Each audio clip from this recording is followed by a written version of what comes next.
ಇಲ್ಲ, ರಾಜ್ಯಾಧ್ಯಕ್ಷದ ಈಗ ಪ್ರಶ್ನೆನೇ ಇಲ್ಲ. ಅದೇ ರಾಜ್ಯಾಧ್ಯಕ್ಷದು ನಮ್ಗೆ ಯಾವ ಅಧಿಕಾರನೂ ಕೂಡ ನಿಖಿಲ್ ಕುಮಾರಸ್ವಾಮಿ ಅವ್ರಿಗೆ ಅಪೇಕ್ಷೆಯಿಂದ ಮಾಡ್ತಾ ಇರ್ತಕ್ಕಂಥ ಕಾರ್ಯಕ್ರಮ ಅಲ್ಲ ಇದು. ಇದು ಪಕ್ಷದಲ್ಲಿ, ನಮ್ಮ ಪಕ್ಷದಲ್ಲಿ ಇರ್ತಕ್ಕಂಥ ಪ್ರಾಮಾಣಿಕ ಕಾರ್ಯಕರ್ತರು ಇವತ್ತು ಯಾವ ಪಕ್ಷದಲ್ಲೂ ಸಿಗಕ್ಕೆ ಸಾಧ್ಯ ಇಲ್ಲ. ಅಷ್ಟು ನಿಷ್ಠೆಯಿಂದ ನಮ್ಮ ಪಕ್ಷವನ್ನು ಉಳಿಸಿ ಬೆಳೆಸಿ ಇಲ್ಲಿವರೆಗೂ ತಂದಿರ್ತಕ್ಕಂಥವ್ರೆ ನಮ್ಮ ಕಾರ್ಯಕರ್ತರು. ದೇವೇಗೌಡರ ಕಾಲದಿಂದ ಇರ್ಬೋದು, ಕುಮಾರಣ್ಣನ ಕಾಲದಿಂದ ಇರ್ಬೋದು, ಈಗ ನಿಖಿಲ್ ಕಾಲದಲ್ಲೂ ಇರ್ಬೋದು. ಆದ್ದರಿಂದ ಇವತ್ತು ಕಾರ್ಯಕರ್ತರನ್ನೆಲ್ಲ ಕೂಡ ಒಟ್ಟಾಗಿ ತಗೊಂಡು ಇವತ್ತು ಪಕ್ಷವನ್ನು ಸದೃಢವಾಗಿ ಬೆಳೆಸೋ ನಿಟ್ಟಿನಲ್ಲಿ ಈ ಒಂದು ಯೋಜನೆ ಬಿಟ್ಟರೆ ಖಂಡಿತ ಇದರಿಂದ ಯಾವುದೇ ಅಧಿಕಾರದ ಆಮಿಷಕ್ಕೆ ನಿಖಿಲ್ ಕುಮಾರಸ್ವಾಮಿ ಅವರು ಹೋಗಿಲ್ಲ ಅಂತ ಹೇಳಲಿಕ್ಕೆ ಬಯಸ್ತಾರೆ. ರಾಜಕೀಯ ನಿಂತ ನೀರಲ್ಲ, ಸೋಲು ಗೆಲುವು ಎರಡೂ ಕೂಡ ಸಹಜ. ರಾಜಕಾರಣದಲ್ಲಿ ಜನಾಭಿಪ್ರಾಯನೇ ಅಂತಿಮ.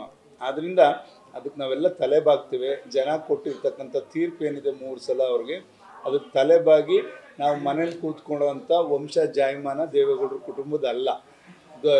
ಸೋತರು ಕೂಡ ಮಾರನೇ ದಿವಸದಿಂದ ಜನಗಳ ಜೊತೆ ಬೆರೀತಕ್ಕಂಥ ಯಾವ್ದಾದ್ರು ರಾಜಕಾರಣ ಇದ್ದರೆ ನೀವು ದೇವೇಗೌಡರನ್ನ ನೋಡಿರ್ಬೋದು.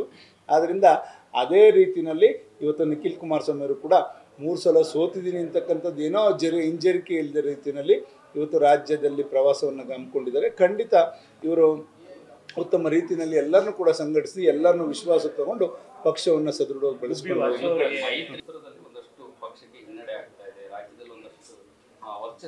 ಇದಕ್ಕೀಗಾಗಲೇ ಮೊನ್ನೆ ಕುಮಾರಸ್ವಾಮಿ ಅವರೇ ಈಗ ಉತ್ತರವನ್ನು ಕೊಟ್ಟರು. ಮೊನ್ನೆ ಬೆಂಗಳೂರಿನಲ್ಲಿ ಹೆಂಗಿದೆ ಕೇಂದ್ರದಲ್ಲಿ ಯಾವ ಥರ ಹೊಂದಾಣಿಕೆ ಇದೆ, ಎಷ್ಟು ಗೌರವದ ರೀತಿಯಲ್ಲಿ ನಡೆಸ್ಕೋತಾ ಇದ್ದಾರೆ ನಮ್ಮ ಪಕ್ಷನ ಅಂತಕ್ಕಂಥದ್ದು.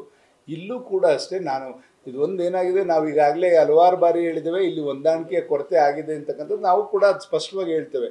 ಯಾಕೆಂದರೆ ಇಲ್ಲಿ ಸಮನ್ವಯ ಸಮಿತಿಗಳಾಗಲಿಲ್ಲ, ರಾಜ್ಯ ಮಟ್ಟದಾಗಲಿಲ್ಲ, ಜಿಲ್ಲಾ ಮಟ್ಟದಾಗಲಿಲ್ಲ, ತಾಲೂಕು ಮಟ್ಟದ ಸಮನ್ವಯ ಸಮಿತಿಗಳಾಗಲಿಲ್ಲ. ಅದೆಲ್ಲ ಆದರೆ ಜನಗಳಿಗೆ ಗೊಂದಲ ಇರಲ್ಲ ಅಂತಕ್ಕಂಥ ದೃಷ್ಟಿನಲ್ಲಿ ಇದನ್ನು ನಾವು ಆವಾಗಲಿಂದನೂ ಕೂಡ ಬಯಸ್ತಾ ಇದ್ದೇವೆ. ಖಂಡಿತ ಅದು ಮುಂದಿನ ದಿನಗಳಲ್ಲಿ ಅವರು ರಾಷ್ಟ್ರೀಯ ನಾಯಕರೆಲ್ಲ ಕೂತ್ಕೊಂಡು ಅದನ್ನು ಸರಿಪಡಿಸಿ ಈಗ ಒಂದಾಗಿ ಎಲ್ಲ ಎರಡೂ ಪಕ್ಷಗಳು ಒಟ್ಟಾಗಿ ಸಂಘಟನೆ ಮಾಡಲಿಕ್ಕೆ ಅನುಕೂಲ ಮಾಡ್ತಾರೆ. ಜಿಲ್ಲಾ ಪಂಚಾಯತ್, ತಾಲೂಕು ಪಂಚಾಯತ್ ಚುನಾವಣೆ ಖಂಡಿತ ಈಗ ಈ ಹೊಂದಾಣಿಕೆ ದೇವೇಗೌಡರು ಮಾಡಿರ್ತಕ್ಕಂಥ ಹೊಂದಾಣಿಕೆ. ಯಾವತ್ತೂ ದೇವೇಗೌಡರು BJP ಜೊತೆ ಮಕ್ಕ ಮಾಡಿರಲಿಲ್ಲ. ಅವರು ಮೋದಿಯವ್ರ ಮೇಲೆ ಭರವಸೆ ಇಟ್ಟು ಮೋದಿಯವರು ಒಳ್ಳೆ ಆಡಳಿತ ಕೊಡ್ತಾರೆ, ನಮ್ಮ ರಾಷ್ಟ್ರವನ್ನು ಉಳಿಸ್ತಾರೆ ಅಂತಕ್ಕಂಥ ನಂಬಿಕೆ ಬಂದ ಮೇಲೆ ಅವ್ರ ಜೊತೆ ಕೈ ಜೋಡಿಸಿರ್ತಕ್ಕಂಥದ್ದು. ಹಲವಾರು ಬಾರಿ ನೀವು ನೋಡಿರ್ಬೋದು, ಕುಮಾರಣ್ಣ BJP ಜೊತೆ ಅಲಯನ್ಸ್ ಆಗಿ ಸರ್ಕಾರ ಮಾಡೋಕ್ಕೆ ಹೋದಾಗ ಕುಮಾರಸ್ವಾಮಿ ಅವ್ರನ್ನೇ ಮಾತಾಡಿಸದೇ ಇದ್ದಂಥದ್ದು ದೇವೇಗೌಡರು ನಾವು ನೋಡಿದ್ದೇವೆ. ಹಾಗಾಗಿ ಅವ್ರು ಹಂಗೆ ಸಿದ್ಧಾಂತ ಇಟ್ಕೊಂಡಿರ್ತಕ್ಕಂಥವ್ರು.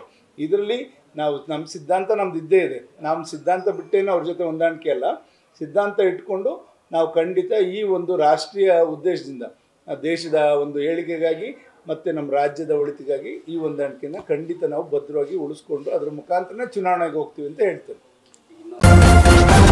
ನ್ಯೂಸ್ ಫಸ್ಟ್ ನಿರ್ಭೀತಿಯಿಂದ ನಿಮ್ಮ ಪರವಾಗಿ.